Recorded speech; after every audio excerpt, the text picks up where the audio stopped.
Hello, Recovery Girls. It's Lynn, and I am driving again, so I'm not going to look right at the camera, I don't think, but hi. Last week, I made a video when I was leaving the meeting, and I thought I would maybe make a routine of that.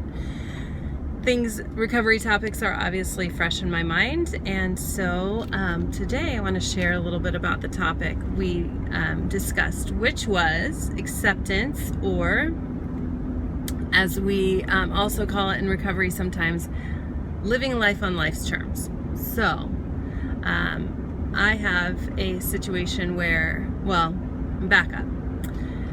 When I was first getting into recovery, I was doing so because I was using alcohol as my main tool, or I hate to call it a tool, but my chosen source of relief, because I couldn't, or chose not to, live life on life's terms. I couldn't accept things that were happening. I couldn't accept the pain that came with them. Wasn't willing to work through that pain, so I chose alcohol to numb it and to get me through the day. And as I got more into recovery, I was in a relationship, in a marriage where addiction was also a factor in our lives, and so I got help from being a partner of an addict. And you know,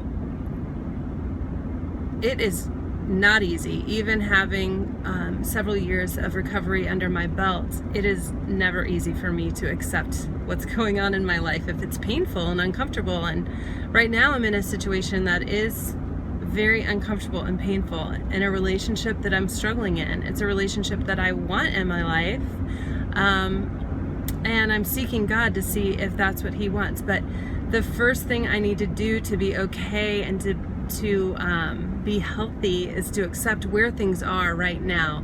Because when I do not accept things where they are right now, I will kick and scream. I will try to control everything and micromanage everything. And that is not healthy for me or anybody in my path. So the big book of Alcoholics Anonymous, which we use in Recovery Girls as a source and a tool, we get our 12 steps from the original Alcoholics Anonymous 12 steps.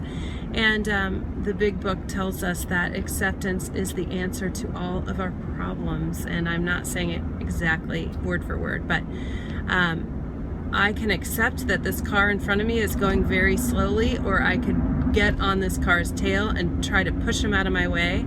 But ultimately, I'm either going to cause more of a mess and cause destruction, or if I just accept it and drive behind this car in patience and just saying, there's nothing I can do to make this car go faster. I can honk and I can scream and I could flip him off, which would be really rude.